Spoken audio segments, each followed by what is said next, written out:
Nah, masalahnya politik yang identik dengan kekuasaan itu kan akhirnya seringkali membuat manusia tidak bisa berpikir jernih. Mengapa seperti itu, Prof?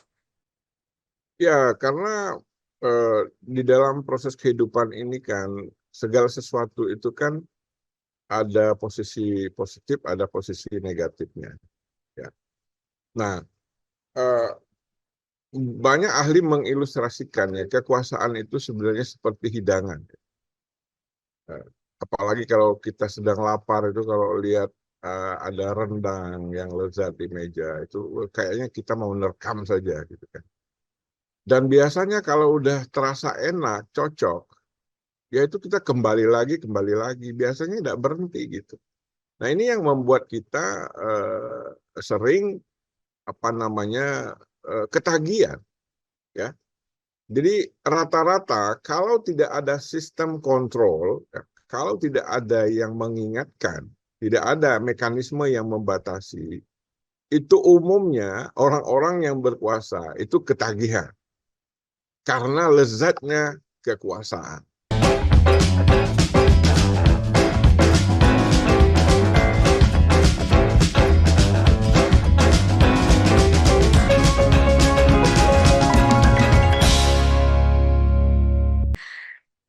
Assalamualaikum warahmatullahi wabarakatuh, teman-teman sekalian. Ketemu lagi nih dengan saya Weni Ramdestuti di channel Tamu Weni. Nah, kali ini tamu saya luar biasa keren, Profesor Sirozi. Apa kabar, Prof? Nah, alhamdulillah baik Bu Eni. Udah lama banget nggak ketemu. Sekali Ya, ketemu di tempat malah apa ya yang dihubungkan dengan Zoom. ya, Nggak apa-apa ya, Prof ya. Oke, ya, Pak. Prof. Berapa hari lagi? Sekarang tanggal berapa nih? Sekarang tahun 8. 8, Berarti 6 hari lagi. 6 hari lagi. Kita Seminggu mau lagi. punya seminggu lagi, Ya, Rabu depan. Kita mau punya presiden baru. ya, Wah, belum tentu kita belum tentu. akan satu putaran atau dua putaran. Ah, gitu ya. Ada yang yakin satu putaran? Ya, boleh-boleh aja. Boleh-boleh aja. Ya, Tapi mungkin tidak semudah itu. Ya. Nah, Prof, kita ngomong kalau soal capres itu kan soal capres, cawapres, ujung-ujungnya apa sih? Kekuasaan. ya. Jadi kita akan ngomong, Prof, tentang kekuasaan. Anda sebagai guru besar kebijakan, pendidikan, politik ya, Prof. Tolong saya Ya, dikoreksi. ya, ya. Sebenarnya kalau kita bicara kekuasaan tuh, kita mau ngingetin orang sama-sama, paling nggak ngingetin saya deh. Hmm. Kalau kita bicara kekuasaan tuh sebenarnya kekuasaan itu apa sih, Prof? Ini pertanyaan-pertanyaan mendasar ya, tapi mungkin bisa kemudian mengingatkan orang, merimain orang, karena ujung-ujungnya ini adalah kekuasaan, maka kita harus memilih juga calon pemimpin kita yang bisa menjalankan kekuasaan dengan amanah. Gimana, Prof? Ya, tapi yang pertama saya kira kita sebenarnya bersyukur ya, dan saya sangat senang sebenarnya melihat fenomena Indonesia hari ini, di mana masyarakat dari berbagai generasi itu sangat antusias, sangat antusias mengikuti proses kampanye presiden ya, dan wakil presiden. Dan tidak hanya event-event kampanye itu selalu ramai, meskipun ada beda-beda ya antara satu calon dan lain, tapi kita lihat juga respon masyarakat di media sosial ya, di para netizen itu persentase engagement ya, keterlibatan netizen di dalam proses kampanye ini luar biasa. Menurut saya ini sangat positif untuk demokrasi kita ke depan. Ya. Dan ini sangat bagus ya sebagai apa namanya proses yang bisa menghantar kita kepada pemilihan calon pemimpin ya, bangsa kita, atau bahasa lainnya ada penguasa nanti siapa. Ya, saya kira masalah pemimpin atau siapa yang berkuasa ini sangat penting ya, dari perspektif apapun.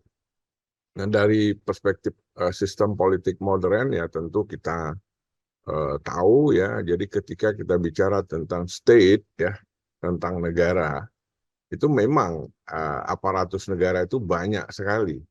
Nah, tetapi yang paling penting dan paling dominan itu adalah pemerintah, ya kan? Sehingga pimpinan pemerintahan, ya, kalau di dalam sistem republik kita itu presiden itulah orang yang memiliki otoritas paling besar, bahkan mungkin terbesar, dan akan paling memiliki kewenangan untuk mengatur segalanya tentang Indonesia. Karena itu penting sekali ya, pemilihan presiden ini bagi Indonesia masa depan. Nah, dari perspektif agama ini juga sangat penting ya. Kalau di dalam sejarah Islam itu begitu Nabi Muhammad wafat, itu persoalan pertama yang diselesaikan dengan cepat segera oleh para sahabatnya itu persoalan kekuasaan ini. Siapa yang menggantikan Nabi? Nah, itu. Jadi mereka belum bicara bagaimana ekonomi kita ke depan, bagaimana dakwah ke depan, itu enggak. Yang segera mereka selesaikan itu siapa yang pantas untuk menggantikan Rasulullah. Itulah hal pertama yang ditangani oleh para sahabat waktu itu. Karena ini memang penting ya, karena memang tanpa seorang pemimpin, seorang penguasa, itu sulit dibayangkan bagaimana kehidupan manusia di bumi ini dengan segala kompleksitasnya itu bisa ditata dengan baik. Ya. Bahkan para ulama kita, misalnya kalau di kalangan Sunni itu kan ulama yang paling terkenal itu Al-Ghazali, ya, itu dengan gelar Hujjatul Islam, ya. Hujjatul Islam itu artinya memang yang menjadi pegangan ya di dalam menjalankan agama Islam. Bahkan Al-Ghazali itu mengatakan bahwa agama itu dan kekuasaan atau politik itu sangat erat kaitannya. Bahkan dia mengatakan itu seperti dunia dan akhirat. Nah, jadi kehidupan duniawi itu tidak mungkin bisa dikelola dengan baik tanpa sistem kekuasaan yang baik. Dan kalau kehidupan duniawi kita itu tidak terkelola, tertata dengan baik, maka kehidupan akhirat juga itu akan mengalami kesulitan. Bahkan menurut Al-Ghazali, agama itu adalah dasar, ya, dan kekuasaan itu penjaganya. Ya. Jadi artinya dari perspektif agama, kalau kita concern dengan keberagaman kita, dengan nilai-nilai ajaran agama kita juga harus memikirkan dengan siapa kita memandatkan kekuasaan, kepemimpinan untuk masyarakat kita. Dan menurut Al-Ghazali juga agama dan politik itu ya dua hal yang saling bergantung, ya, memiliki ketergantungan. Agama itu menurut Al-Ghazali tidak akan bisa sempurna kecuali ada dukungan politik, dan kekuasaan dan agama itu menurut Al-Ghazali itu seperti saudara kembar. Ya. Jadi kalau agamanya sakit, politiknya sakit. Kalau politiknya sakit, biasanya agamanya juga sakit.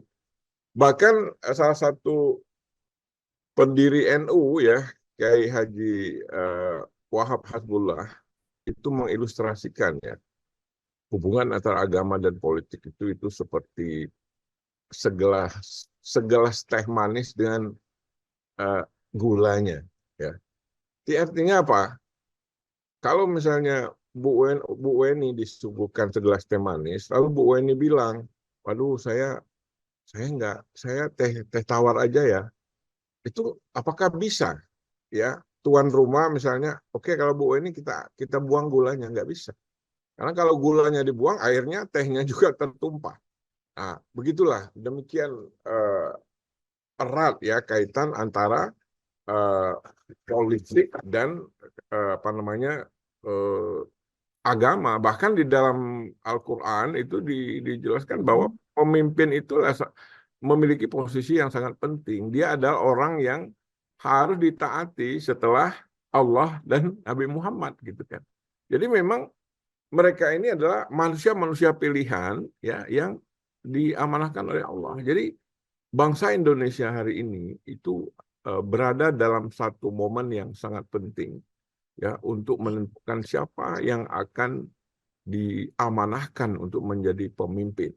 Dan, Oke, Prof. dan kalau Ya. ini dilakukan Mm. dengan baik, insya Allah kita akan mendapat pemimpin yang baik. Kalau kita salah, maka eh, ya percayalah ya Indonesia ke depan juga akan berantakan. Kira gitu. Oke. Prof, menarik sekali ya Anda tadi menyebutkan bahwa agama dan politik itu seperti airnya, seperti halnya saudara kembar, bahkan seperti dunia dan akhirat. Itu Ya. sesuatu yang boleh dibilang berarti bukan lagi dikotomi, tapi merupakan sebuah kesatuan gitu ya Prof ya. Ya. Nah, masalahnya politik yang identik dengan kekuasaan itu kan akhirnya seringkali membuat manusia tidak bisa berpikir jernih. Mengapa seperti itu, Prof? Ya, karena di dalam proses kehidupan ini kan segala sesuatu itu kan ada posisi positif, ada posisi negatifnya. Ya. Nah, eh, banyak ahli mengilustrasikan ya kekuasaan itu sebenarnya seperti hidangan. Eh, Apalagi kalau kita sedang lapar itu kalau lihat ada rendang yang lezat di meja itu kayaknya kita mau menerkam saja gitu kan.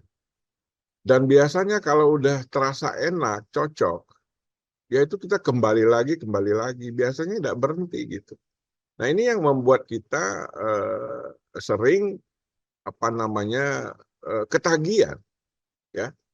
Jadi rata-rata kalau tidak ada sistem kontrol, ya, kalau tidak ada yang mengingatkan, tidak ada mekanisme yang membatasi, itu umumnya orang-orang yang berkuasa itu ketagihan karena lezatnya kekuasaan.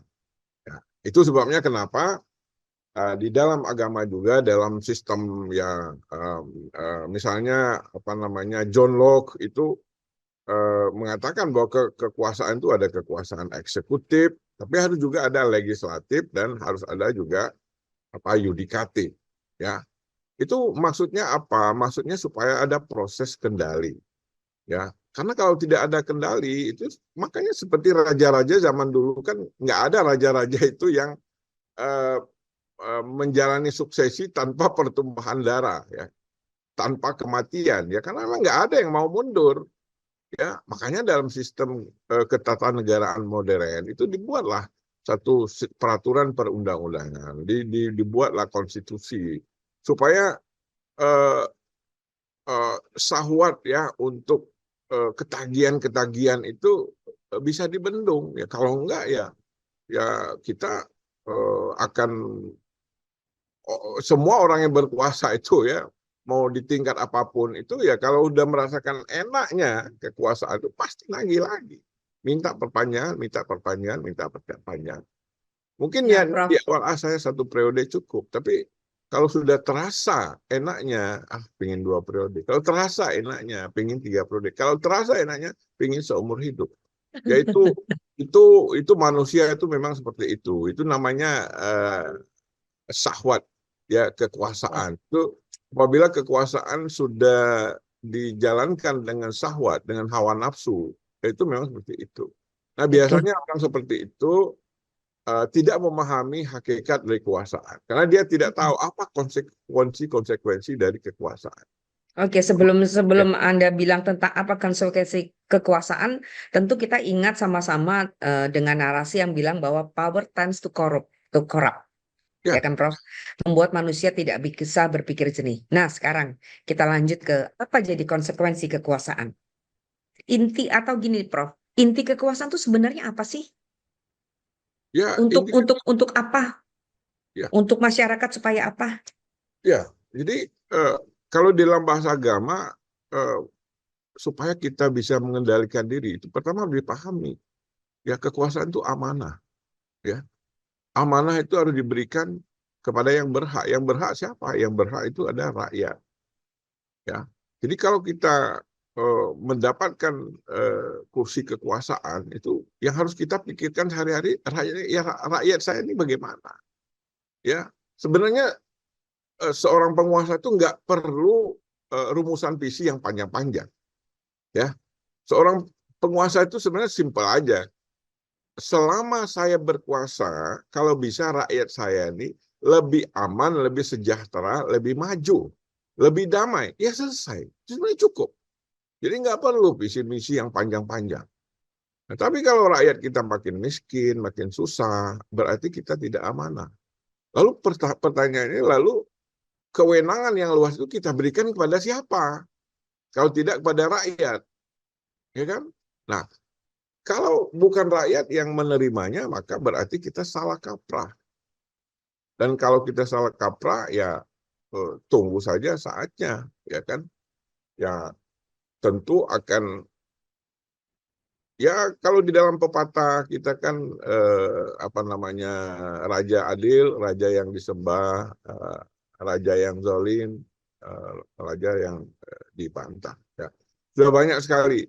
Jadi nggak peduli sekuat apapun seorang penguasa itu, kalau Allah sudah mencabut keberkahannya dan rakyat sudah marah, itu maka dia akan rontok. Ya. Nah, Prof, Jadi, kalau kalau saya sorry nih, saya potong ya, bukan apa, supaya bisa lebih apa namanya membuat kita kemudian apa ya terbuka gitu matanya ya. Kalau tadi saya memahami apa yang Anda sampaikan, jadi ini seolah-olah nggak tahu benar. Narasinya adalah apakah kondisi sekarang sudah bisa atau akan membuat rakyat marah? eh, ya saya nggak tahu lah istilah marah ya. Tapi kalau saya lihat sekarang intensitas ekspresi kekecewaan itu sudah sangat meluas, ya. Sekarang kalau kita nonton YouTube sekarang, ya kita nonton di TikTok, kalau kita baca di medsos, itu selain intensitasnya, persentasenya meningkat, sekarang itu ekspresinya sudah sangat berani, ya. Jadi sekarang itu sebenarnya kita yang memahami tata nilai dari sistem kepemimpinan kekuasaan itu sebenarnya kita malu gitu kan.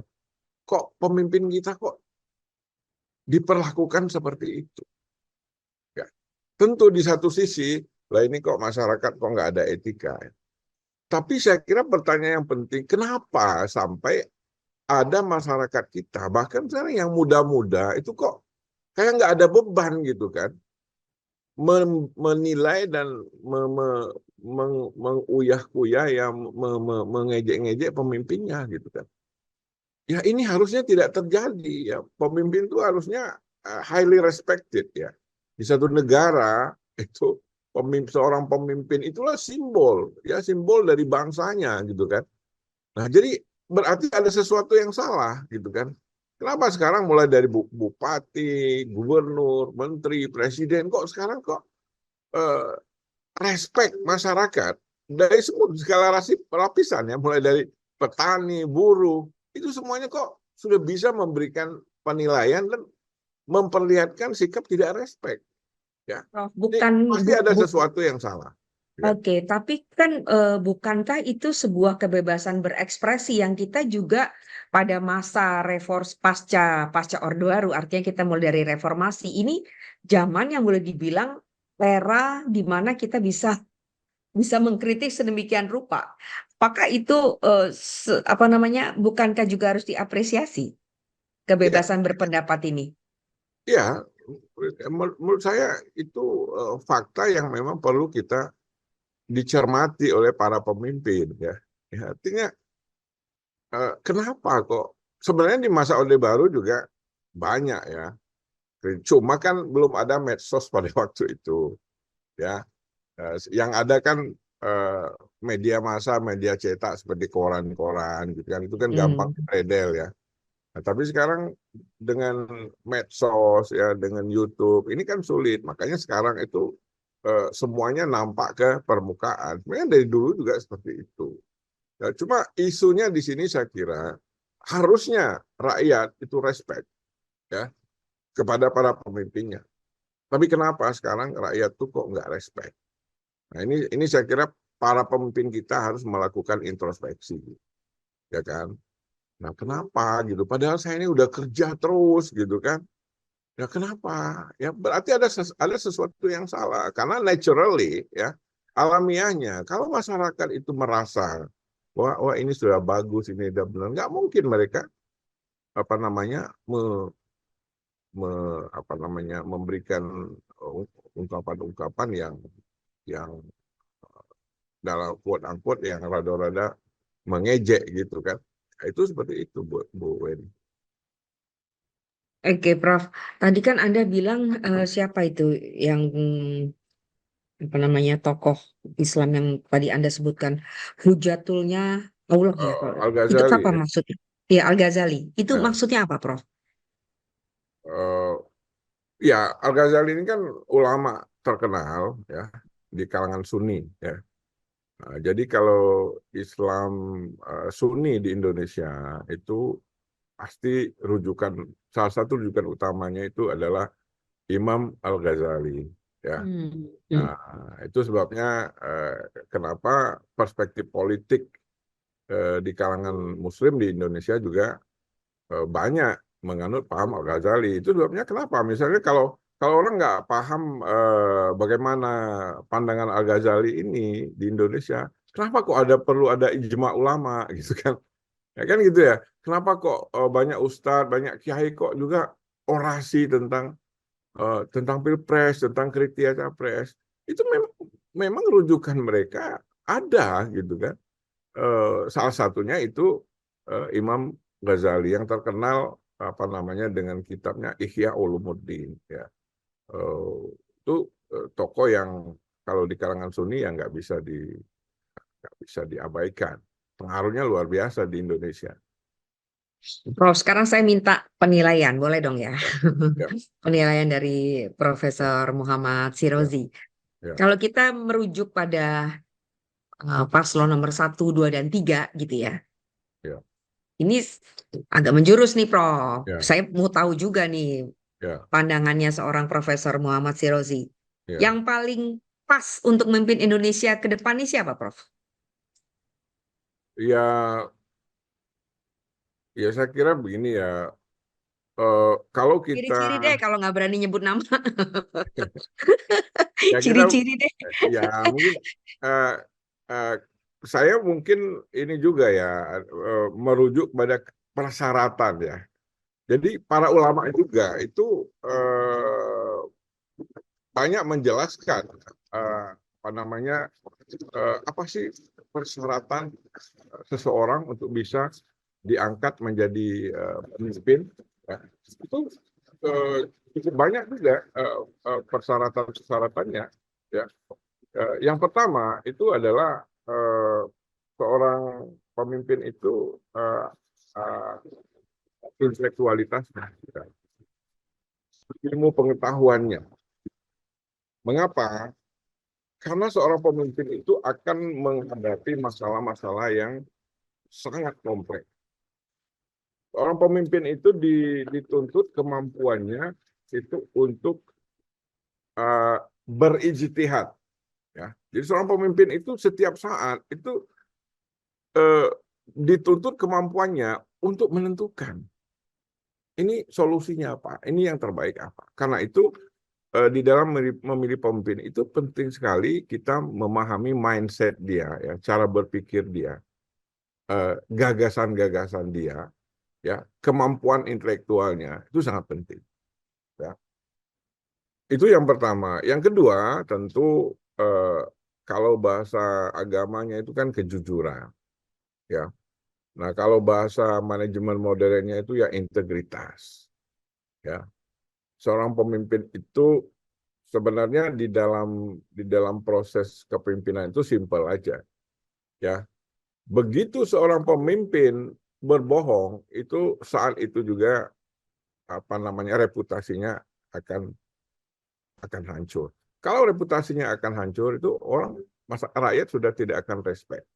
Jadi sebenarnya bahwa seorang pemimpin itu misalnya sekali-kali melakukan kesalahan itu nggak masalah. Tapi kalau dia berbohong, secara terang-terangan berbohong, ya artinya secara sengaja berbohong, itu masyarakat akan sakit, ya. Karena memang tidak ada orang yang sempurna kan, bahwa wah ini ada kurang, ini oh ini nggak bisa, itu orang akan maklum. Tapi kalau seorang pemimpin itu tidak jujur, ya itu eh, sangat serius, ya. Nah tentu kalau di dalam eh, apa namanya, kalau di dalam ilmu pendidikan itu kan kalau kita bicara kapasitas dan kompetensi seorang pemimpin itu kan tergantung kepada domain kecerdasan yang dia miliki. Nah, seperti kita ketahui kan kecerdasan itu ada namanya kecerdasan intelektual. Ya, memang seorang pemimpin itu harus punya ilmu. Ya, kognisinya itu harus ada isinya. Dia itu harus paham. Ya, negaranya itu seperti apa, membutuhkan apa, mau kemana. Nah, tapi itu tidak cukup, ya, karena mengelola negara itu nggak bisa sendirian. Mengelola negara itu melibatkan banyak pihak, ya. Harus bisa berkomunikasi, harus bisa bekerja sama, ya. Orang harus bisa berkolaborasi. Karena itu seorang pemimpin itu juga harus punya apa yang disebut dengan emotional quotient, kecerdasan emosional, ya. Dia bisa berkomunikasi dengan siapapun, ya, baik teman lawan dengan musuh sekalipun dia harus bisa berkomunikasi. Nah ini nggak mungkin kalau orang emosian itu nggak bisa, ya. Kalau udah wah dia suka ngeritik saya, terus saya nggak mau ketemu, nggak bisa. Seorang pemimpin tuh harus punya kecerdasan emosional. Yang ketiga, seorang pemimpin tuh harus punya kecerdasan spiritual, ya. Seorang pemimpin itu kecerdasan spiritual itu penting, Bu Weni, supaya seorang pemimpin itu tidak bekerja dengan pamrih kepentingan-kepentingan sesaat, ya. Tidak menjadi, mohon maaf, kalau seorang pemimpin bekerjanya seperti tukang batu, ya. Tukang batu itu kan kalau dia bekerja seharian jam jam 4 sore saya upah saya mana, ya kan? Seorang pemimpin kan seperti itu, nggak bisa seperti itu. Seorang pemimpin itu harus bisa memberikan makna yang terluas dan terdalam dari apa yang dia lakukan. Ya, bahwa yang dia lakukan itu bukan sekedar untuk mendapat pujian, bukan sekedar untuk eh, mendapatkan keuntungan, tapi yang dia lakukan itu ya, memiliki makna yang lebih besar. Nah, saya sering mengutip misalnya ada ilustrasi dalam satu kisah. Kisah ketika ada pembangunan sebuah katedral yang besar di Inggris. Ya. Ada dialog yang menarik antara dua orang tukang batu. Yang katakanlah si A dan si B. Si A ini bertanya kepada si B, ya, eh, apa yang kamu kerjakan setiap hari di sini? Si B menjawab, apa kamu tidak lihat? Ini kerjaan saya, nyusun batu ini, ya, ya nanti pulang ya kita tinggal minta upah gitu kan. Memang memang memang kamu ngerjakan apa di sini? Nah, lalu yang satu, enggak, saya tidak hanya menyusun batu. Saya menjadi bagian dari pembangunan sebuah katedral yang besar yang akan menjadi kebanggaan Inggris dan akan menjadi tempat ibadah dari banyak-banyak pengikut agama. Jadi ini cara memaknai pekerjaan, ya. Nah, seorang pemimpin itu harus punya kecerdasan spiritual seperti itu, ya. Dia tidak hanya melihat, wah ini kalau melakukan ini negara dapat sekian, enggak gitu, ya. Bahwa apa yang dia lakukan itu, ya, memberikan makna yang lebih dari sekedar keuntungan yang sifatnya ekonomi, lebih dari sekedar keuntungan penambahan tenaga kerja, apalagi keuntungan pribadi, wah itu lebih celaka lagi gitu. Jadi seorang pemimpin itu harus memiliki kecerdasan spiritual. Jadi selain memberikan kemanfaatan yang lebih besar, dengan kecerdasan spiritual itu mengendalikan dia, ya, supaya setiap yang dia kerjakan itu walaupun dia nggak dapat keuntungan secara materi, tapi dia sebenarnya mendapatkan sesuatu yang banyak dari situ. Menjadi bagian dari bangunan Indonesia masa depan. Misalnya. Itu yang kita inginkan. Presiden kita ke depan ini bukan orang yang wah nanti kalau saya presiden ya saya bisa mengendalikan ini, saya dapat ini, saya dapat menguasai ini, menguasai. Bukan gitu. Saya ingin presiden yang melihat ya bahwa saya jadi presiden itu untuk menjadi bagian dari bangunan Indonesia yang lebih adil, Oke, makmur ke depan. oke, baik. Saya udah nangkep nih apa yang Anda maksudkan. Jadi cerdas, intelektual secara IQ juga ya. Ya, Kemudian EQ-nya bagus dan juga cerdas spiritual. Dan saya udah tahu tuh kira-kiranya siapa. Hanya Prof. Begini, eh, Indonesia ini kan besar dalam arti sangat multi ya, sangat diverse ya, dan menuntut juga pemimpin yang punya nasionalisme tinggi gitu ya. ya, ya. Dan kemudian pada sisi lain masyarakat ini kan orang tuh hanya mau percaya pada Hmm, siapa yang dia ingin percaya. Nah, pada yang ingin dia percaya. Jadi apa yang Anda katakan tadi itu kan pada tataran ideal ya, Prof ya. ya, ya, Tapi kenyataan di masyarakat itu kan nggak gitu juga gitu loh. Nah, kita memerlukan pemilih-pemilih rasional ya, yang mungkin jumlahnya itu nggak banyak, tapi kemudian bisa membuat orang tuh berpikir atau memilih itu dengan tahu yang mau dipilih itu siapa. Nggak usah jauh-jauh deh, Prof. Misalkan saya tanya nih sama asisten rumah tangga saya gitu kan, "Nah, milih siapa kan macam itu ya. Belum hmm, tahu gitu ya. Nomor satu, dua, atau tiga, belum tahu dia bilang gitu. Kenapa kayak gitu? Ya nggak tahu lah Bu, nanti ini aja katanya bagaimana sir-sirannya waktu di dalam ruang coblos. Nah, hmm, gimana Prof? Kita ya, tuh bisa membuat masyarakat tuh milihlah dengan cerdas, ya. ya. Ini pertanyaan yang kelihatannya basic dan apa ya biasa, tapi saya kira perlu nih Prof supaya orang tuh Ya. nggak milih hanya berdasarkan apa yang ingin dia percaya. Ya, itu saya kira eh, persoalan yang sangat penting ya, karena memang para ahli politik itu sering mengatakan bahwa pemimpin itu adalah cermin dari rakyatnya. Seringkali seperti itu. Karena memang ya kita ini kan bicara ideal ya, bicara dengan apa namanya perspektif kita. Tapi masyarakat di bawah itu ya memilih dengan perspektif mereka. Nah, itu sebabnya kenapa di dalam ilmu politik itu yang apa namanya pendidikan politik itu sangat penting. Nah, eh, repotnya di Indonesia itu pendidikan politik itu tidak ada yang menghandle, nggak ada, ya. Eh, Partai politik mana peduli dengan pendidikan politik, sibuk dengan urusan mereka sendiri. Ya pemerintah juga nggak ada agenda pendidikan politik, ya. Ya pendidikan politik itu kan simpel ya. Masyarakat ini paham nggak ya? Ya kalau kita milih presiden tuh nanti apa konsekuensinya? Kan gitu. Itu simpel aja. Nah, karena tidak ada pendidikan politik, ya maka eh, eh, masyarakat juga nggak tahu gitu kan.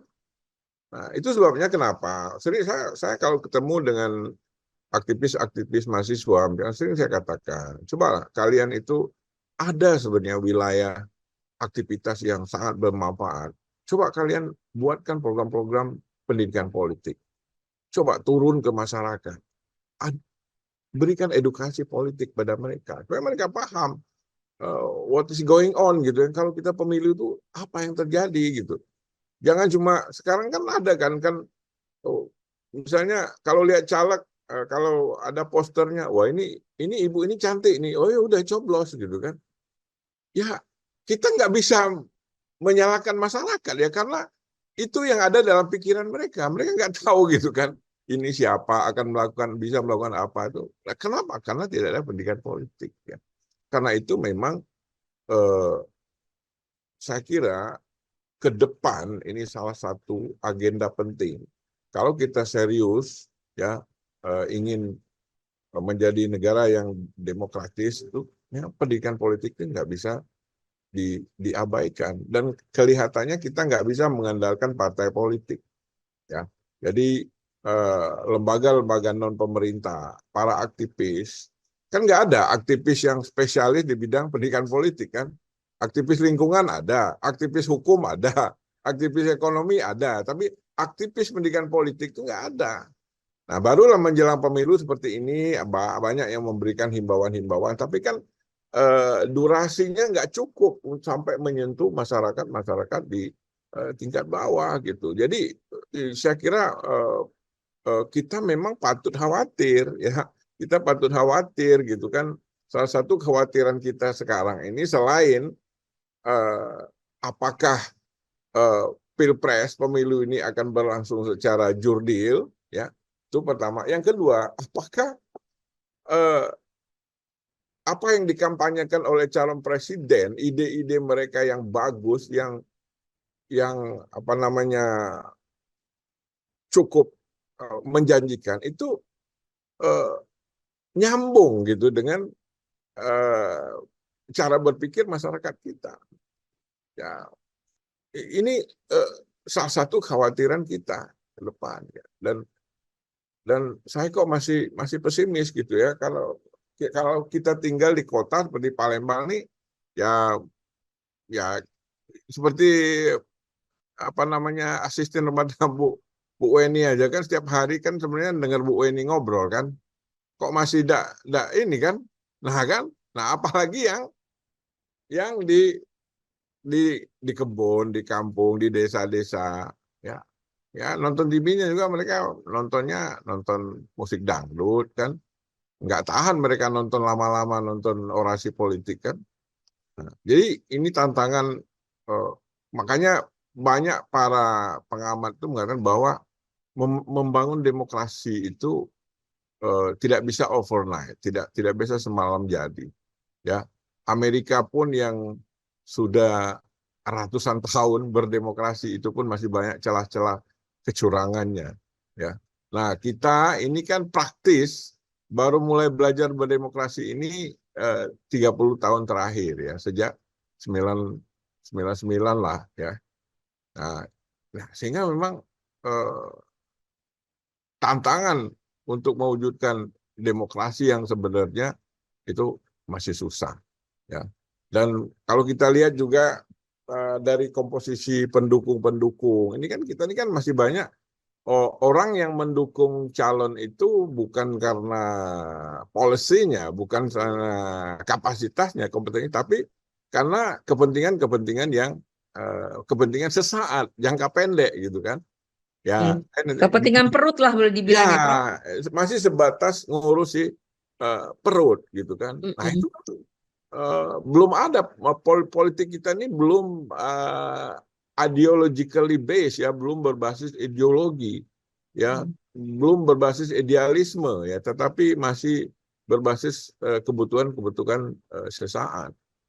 Ya, Hmm. Hmm. yang Hmm. yang yang punya bisnis, yang dia pikirkan bisnis saya nanti bagaimana. Yang pingin jabatan, ya jabatan saya bagaimana. Kan masih Tapi seperti itu. kan, Prof, tapi kan politik memang begitu. Politik adalah who gets what. Ya itu kan, Siapa mendapat apa. ya itu kan politik pada level yang sangat praktis. Tapi Hmm. kan harusnya para elit ya itu mungkin pada level masyarakat biasa oke lah ya, politik itu who get what.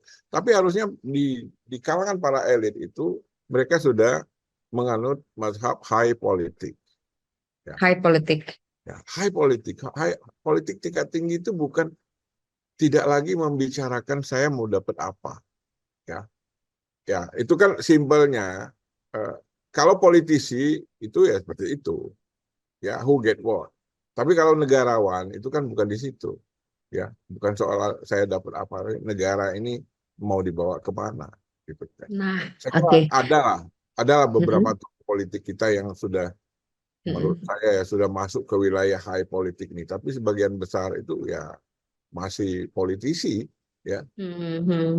Oke. Itu pertemuan Eh, oke. singkat itu. Prof, baik. Closing statement dong, Prof, tentang kekuasaan disaripatikan dengan kalimat yang ringkas. Ya, saya kira kita berharap ya, pertama kepada masyarakat ya, supaya betul-betul hati-hati ya sebelum memutuskan untuk memilih. Kalau masih belum paham ya silakan tanya kiri kanan ya, supaya suara yang kita berikan itu bermanfaat untuk Indonesia 5 tahun ke depan.